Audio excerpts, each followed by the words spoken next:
मोदी सरकार के 12 साल और बेमिसाल और सबसे लंबे कार्यकाल के लिए अनइंटरप्टेड 12 इयर्स।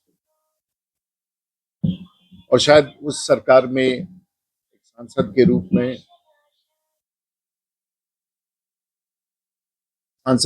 में और बिहार के प्रतिनिधि के रूप में, देश के प्रतिनिधि के रूप में मुझे प्रेस कॉन्फ्रेंस करने का मौका मिल रहा है। और ये गांव देहात के भीतर ही प्रेस कॉन्फ्रेंस हो रहा है, सारण की धरती पर। मेरे साथ छोटी कुमारी है, हमारे जितने प्रमुख कार्यकर्ता हैं आज इस प्रेस कॉन्फ्रेंस में हमारे साथ में। निरंजन शर्मा जी, हमारे साथ श्याम सुंदर जी और कई सारे प्रमुख, बहुत सारे लोग हैं, लेकिन दूसरे छोर पर बैठे हैं। आप सब वरिष्ठ पत्रकार हैं और देश के सरकार के और खास करके माननीय प्रधानमंत्री जी के 12 वर्ष के कार्यकाल के अवधि के समापन पर ये प्रेस वार्ता। वैसे तो सच पूछा जाए तो 12 साल एक मानक है अनइंटरप्टेड गवर्नेंस का, अनइंटरप्टेड प्रधानमंत्री के वहां पर होने का। लेकिन साथ साथ मैं समझता हूं कि ये समय से बहुत पूर्व, कोई सीमा तय नहीं है। जिस तरह से देश के लोगों का अपार प्यार मिलता रहा है, इस प्रकार से वर्तमान में असम के चुनाव में, पश्चिम बंगाल के चुनाव में, यहाँ तक कि तमिलनाडु के चुनाव में, सब राज्यों में जिस तरह से बीजेपी की उपस्थिति बढ़ती जा रही है और एक के बाद एक सरकारें बनती जा रही है, ऐसा प्रतीत हो रहा है कि आने वाले दिनों में भी भारतीय जनता पार्टी का राष्ट्रीय विस्तार जारी रहेगा। आने वाले दिनों में पंजाब का चुनाव है, गोवा का चुनाव है, उत्तर प्रदेश का चुनाव है। गोवा और उत्तर प्रदेश में हमारी सरकार है, पंजाब में भी हम सरकार बनाएंगे। और ये सब इसलिए संभव हो पाया है कि जहां केंद्र बिंदु देश के प्रधानमंत्री का है, उस वहां से केंद्रित होकर के पूरे भारतवर्ष में एक विश्वास है लोगों का। और मैं ये कहना चाहूंगा, और मैं अपने मित्रों को और सब लोगों को कहता हूं कि हम सब तो देहात में काम करते हैं, लेकिन सामान्य रूप से भारतवर्ष के भीतर हैप्पीनेस इंडेक्स बहुत बढ़ा है। जो त्रासदी हम लोग गांव देहात में देखते थे, जो त्रासदी हम लोगों के बीच में कष्ट देखते थे, चाहे वो किसानों का हो, मजदूरों का हो, महिलाओं का हो, नौजवानों का हो, उद्योगपतियों का हो, वो हमेशा पहले की तुलना में वित्तीय स्थिति हो, अंतर्राष्ट्रीय स्थिति हो, राष्ट्रीय स्थिति हो, जीडीपी का बढ़त हो, राज्यों का विकास हो, राज्यों में जिस प्रकार से भारत की सरकार के निवेश जा रहे हैं और जिस प्रकार से वित्तीय सहायता जा रहा है, वो पुराने सभी तुलना से अधिक है। आज भारत में अगर कुछ संक्षिप्त रूप से कुछ बड़े विकास की चर्चा हम करें और देखें तो, अगर आप 40 लाख लोगों से अधिक को 40 लाख करोड़ से अधिक का मुद्रा लोन मिला।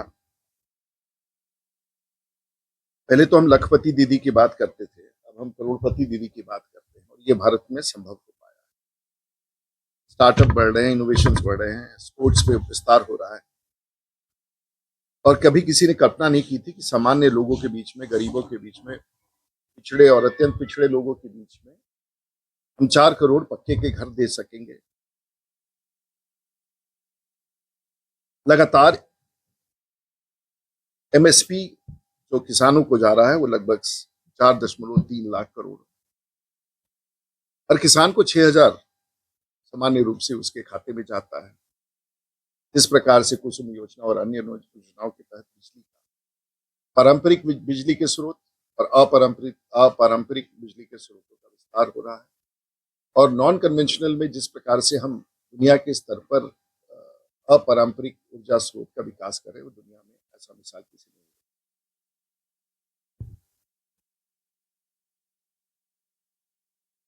बहुत सारी योजनाओं के बीच में अगर हम देखें तो लगातार इन योजनाओं का विस्तार हो रहा है, चाहे वो धन के क्षेत्र में हो, उद्योग के क्षेत्र में हो, इंफ्रास्ट्रक्चर के क्षेत्र में हो, रोड्स में हो, स्टेट रोड्स में हो, टनल्स में हो, और कई सारे नीतिगत और सैद्धांतिक फैसले, चाहे वो जम्मू कश्मीर पर हो, बॉर्डर्स पर हो, कई सारे निर्णायक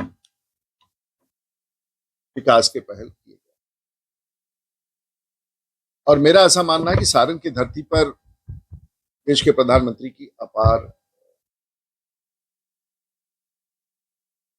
ब्लेसिंग्स है। और आज की तारीख में सारण की धरती पर लगभग, मैं उस आंकड़ों को थोड़ा फेरबदल नहीं करना चाहता हूं, 37,000 करोड़ रुपए का कार्य तो सारण की धरती पर चल रहा है और अगला 28,000 करोड़ की स्वीकृति पिछले 3 महीने में प्राप्त हुई है। और अगर आप देखें तो गंगा पर 2 बड़े नए पुलों का निर्माण जो इधा से लेकर के बाकरपुर सोनपुर में होगा, टेरपुर से लेके दिघवारा में होगा, ये 2 बृहद पुल है जो उत्तर बिहार को और सारण जिला में पुलों का जाल बिछा है, चाहे वो माझी पुल हो, गौरीगंज पुल हो, दिघवारा पर पुल हो, केपी सेतु के समकक्ष नया 6 लेन का पुल हो, हाजीपुर का पुल हो, तो शायद पूरे बिहार में भी यदि देखें तो सारण एक प्रकार से उत्तर बिहार का गेटवे के रूप में उभर के आ रहा है। अगर आप देखें तो बाकरपुर डुमरिया घाट जो पथ की बात कर रहे थे, उसमें सबसे पहला अंश 18 किलोमीटर कोनवा तक सुपर एक्सप्रेसवे जो साहेबगंज तक जाएगा, वो लगभग 6,000 करोड़ रुपए की लागत से कार्य प्रारंभ हो चुका है। कार्य आप धरती पर देख सकते हैं। हाल फिलहाल देश के सरकार ने और बिहार की सरकार ने कोनुआ से लेकर के गोपालगंज की स्वीकृति दे दी है और ये लगभग 92 किलोमीटर का सुपर एक्सप्रेस हुआ, जिसके लिए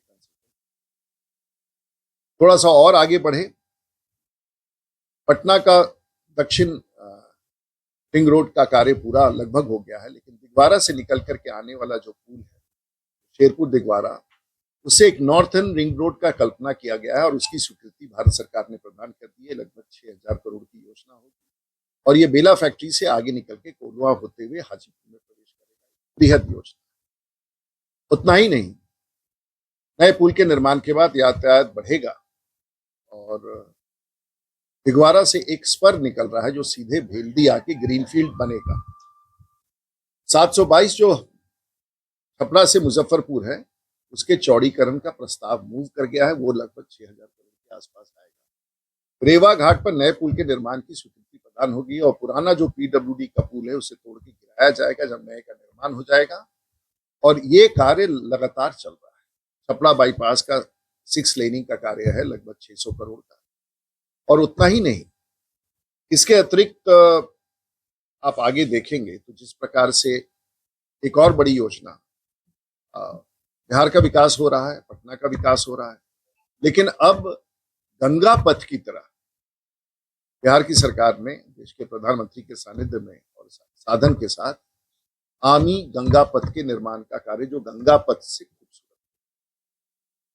4 दिन पहले एक बड़ी बैठक हुई, इसमें central water commission, TFCC, inland waterways, Bihar सरकार, वैपकॉस और BCRDCL के अधिकारी थे और बाढ़ प्रबंधन के लिए जो पटना और छपरा के बीच में जो बड़ा भूभाग है, ऋषिकेश में गंगा की धार 100 मीटर है, हरिद्वार में 200 मीटर है, इलाहाबाद में 2 किलोमीटर है।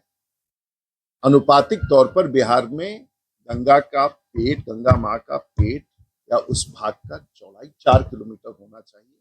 बिहार में ये फैल करके 18 से 22 किलोमीटर जाता है। इस पर बड़ी चर्चा हो गई है। पानी को 365 दिन गंगा का बहाव बना रहे, गंगा माता का जो रिवर फ्लो है उसको नियमित करना है और कल्लू घाट के लिए स्पेशल चैनल जैकेट करके क्रिएट किया जाएगा, क्योंकि 365 दिन पानी का प्रवाह हो।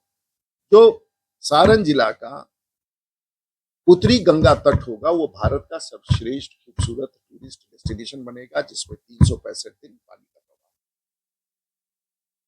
गंडक से आने वाले पानी का प्रोजेक्ट स्वीकृत हो गया है। AAIB, अंतर्राष्ट्रीय फंडिंग, एक तरफ बैंक, वर्ल्ड बैंक की फंडिंग होती थी, ये AAIB की फंडिंग का प्रस्ताव बिहार सरकार ने मूव कर दिया है। गंडक में सारण जिला में जो पानी नहीं पहुंचता था, 365 दिन पानी पहुंचने के लिए 11,000 करोड़ की लागत TAC जल शक्ति मंत्रालय ने, जिस कमेटी का मैं अध्यक्ष हूं, उसने स्वीकृति दे दी है। अगले साल भर के भीतर ये टेंडर में जाएगा और देश का सबसे बड़ा स्काडा सिस्टम, तो देश के प्रधानमंत्री ने कल्पना किया है, जिस तरह से आप एटीएम में जाके पैसा निकालते हैं, उसी प्रकार से अपने खेत में पानी खोलने के लिए आप एटीएम में जैसे कार्ड देंगे, पैसा जमा करेंगे, आपके खेत का पानी खुलेगा, उस अवधि तक पानी जाएगा। ऐसा कमांड एरिया भारत का पहला बिहार में, वो भी सारण की धरती पर। सारण जिला के भीतर एक इंटरलिंकिंग के बाद जो अटल बिहारी वाजपेयी कहते थे, जो देश के प्रधानमंत्री नरेंद्र मोदी ने बढ़ाया, इंटरलिंकिंग के लिए आपको जान के आश्चर्य होगा कि सारण एक सैंपल के रूप में, मॉडल के रूप में चुना गया है। और सारण के भीतर नेपाल से निकलकर आने वाली नदियों का धार, या इस जिले के भीतर जो बरसाती नदियां हैं, वो 640 किलोमीटर की लंबाई। इस 640 किलोमीटर में 365 दिन पानी बना रहे, इसके लिए 1400 करोड़ की योजना स्वीकृत हो गई है, जो 1 साल के भीतर प्रारंभ होगा। हर नदी, चाहे वो मही हो, डबरा हो, तेल हो, सोन हो, इसमें 365 दिन पानी लाने की व्यवस्था की जा रही है।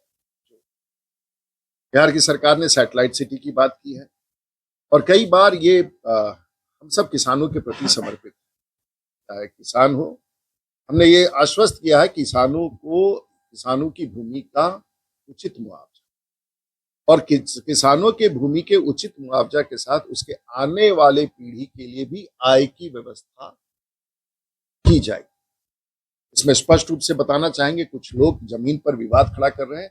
बिहार सरकार जमीन और विकास में किसानों को अपनी भागीदारी में साथ रखेगी। यदि सरकार और बिहार का विकास होगा तो किसान की भी भागीदारी होगी, उसका भी विकास होगा, उसका भी आय बढ़ेगा, उसके पास भी परिसंपत्ति बनेगी। जो अभी लाख रुपए की कीमत की जमीन है, उसे अगर 4 गुना देके खरीदा जाएगा, उसे 10% एक्स्ट्रा दिया जाएगा। लेकिन साथ साथ हम सरकार से बात कर रहे हैं कि आने वाले पीढ़ी के लिए कुछ आंशिक विकास का वो भूभाग भी उसको प्राप्त हो, ताकि आने वाली पीढ़ी में उसकी संरक्षण हो सके, उसे ये ना लगे कि मेरा जमीन चला गया, मेरे आने वाले पीढ़ी का क्या होगा। इसकी भी तैयारी की जाए। दक्षिण एशिया का सबसे बड़ा, देश के प्रधानमंत्री ने जब वहां 2014 में चार्ज लिया था, तो देश में 64 हवाई अड्डा थे, आज 174 के आसपास पहुंच गया। बिहार में भी बड़ी स्वीकृति प्रदान की गई है, दक्षिण एशिया का सबसे बड़ा है। आप अवगत होंगे कि आज के तारीख में बिहार के 14 करोड़ लोगों को अगर देश विदेश में कहीं जाना होता है, या तो वो व्यक्ति पटना से दिल्ली जाता है, पटना से मुंबई जाता है, पटना से कलकत्ता जाता है, पटना से हैदराबाद जाता है, पटना से बेंगलोर जाता है, और फिर वहां से विदेश का जहाज लेता है। 14 करोड़ सामान्य आबादी नहीं, और सिर्फ ये 14 करोड़ के लिए दक्षिण एशिया का हवाई अड्डा नहीं बन रहा है। मैं फिर दोहराना चाहूंगा, जो हवाई अड्डे का निर्माण सोनपुर में कहा जा रहा है, दक्षिण एशिया का इसलिए बड़ा है क्योंकि 5.5 किलोमीटर लंबा, 3 किलोमीटर की चौड़ाई, ये बांग्लादेश, ये नेपाल, ये भूटान, ये पूरा नॉर्थ ईस्ट, पूरा झारखंड और पश्चिमी यूपी और बिहार के 14, इसका कैचमेंट एरिया 125 करोड़ में 35 करोड़ की आबादी का ये कैचमेंट एरिया। और ये हवाई अड्डा सिर्फ सोनपुर और छपरा और बिहार के लिए नहीं है, दक्षिण एशिया का होगा। और इस संकल्प के साथ मैं इस काम को यहां तक पहुंचाया हूं, आगे भी देश के प्रधानमंत्री के साथ।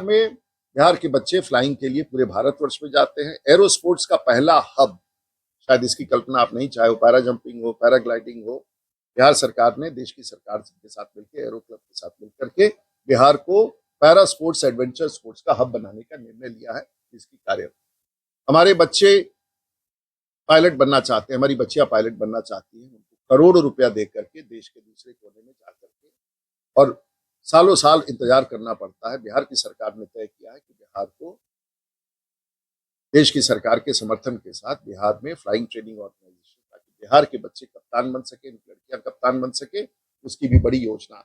जिस तरह से इंजीनियरिंग के लिए कोटा है, पूरे भारतवर्ष के लोग इंजीनियरिंग के लिए कोटा जाते हैं, बिहार सरकार का लक्ष्य है, देश के प्रधानमंत्री का, कि पूरे भारत और दुनिया के लोग बिहार वायुयान प्रशिक्षण के लिए आए, उसके विस्तार का कार्य। हम सब बहुत सारी चीजों के बीच में कार्य कर रहे हैं, लेकिन सबसे बड़ा समर्थन इसकी है 3 कारणों से। पहला, कि हमें देश के ऐसे प्रधानमंत्री मिले हैं जो विकास के दर को बढ़ाते जा रहे हैं। हमारी राष्ट्रीय सुरक्षा बढ़ी है, हम नक्सलवाद समाप्त हुआ है, अंतर्राष्ट्रीय सुरक्षा बनी है, और पॉलिटिकल स्टेबिलिटी प्राप्त हुआ है। जब देश के प्रधानमंत्री के 12 साल का कार्यकाल हम कहते हैं, तो हम उसको एक पॉलिटिकल स्टेबिलिटी का अंश कहते हैं, कि हमारे पास स्टेबल गवर्नमेंट है। और जिस देश का स्टेबल गवर्नमेंट दुनिया को दिखता है, तो देश और दुनिया की अहमियत बढ़ती है। और आज भारत की अहमियत पूरी दुनिया में, और मूलतः इसलिए है, अगर राजीव प्रताप रूडी 7वें बार का सांसद है, लगातार तीसरी बार है, तो ये कार्यकाल देश के प्रधानमंत्री को समर्पित है और बिहार की जनता और छपरा की जनता को समर्पित। मैं आप लोग को फिर दोहराना चाहूंगा, ऐसा स्वर्णिम काल, चुनौतियां आती हैं, देश के प्रधानमंत्री उन चुनौतियों का सामना करते हैं और बखूबी, चाहे वो पाकिस्तान के साथ युद्ध की स्थिति हो, आतंकवाद के साथ हो, दुनिया के स्तर पर आर्थिक विकास का हो, कॉमर्स का हो, ट्रेड का हो, हैप्पीनेस इंडेक्स का हो, या फिर ईज ऑफ डूइंग बिजनेस का हो, बिहार भारत की सुधार। बिहार निवेश के क्षेत्र में देश के प्रधानमंत्री का पहला लक्ष्य है और मैं समझता हूं कि आने वाले दिनों में रोजगार की स्थिति बिहार में चौगुनी होगी, इसके तरफ भी हम काम, क्योंकि आप सब, बहुत लंबा इसका चल सकता है, मेरे पास 100 पेज का एक आंकड़ा का लिस्ट है, लेकिन मैं उसमें नहीं जाना चाहूंगा।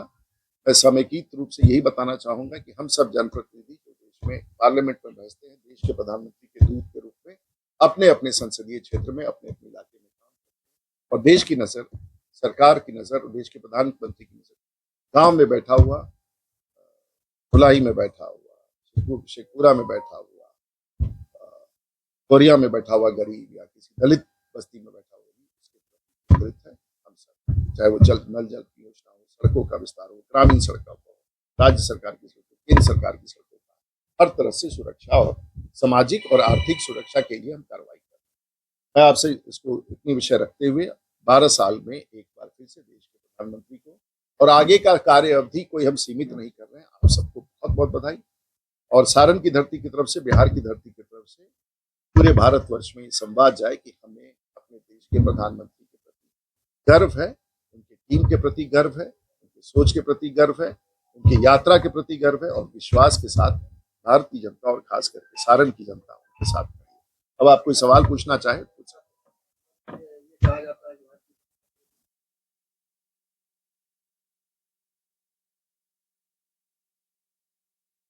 स्वाभाविक तौर से भारत ने उस पर कड़ी आपत्ति जताई है, विदेश मंत्री ने बात किया है, ये निश्चित रूप से चिंता का विषय है और पूरे देश के और खास करके सरकार के संज्ञान में।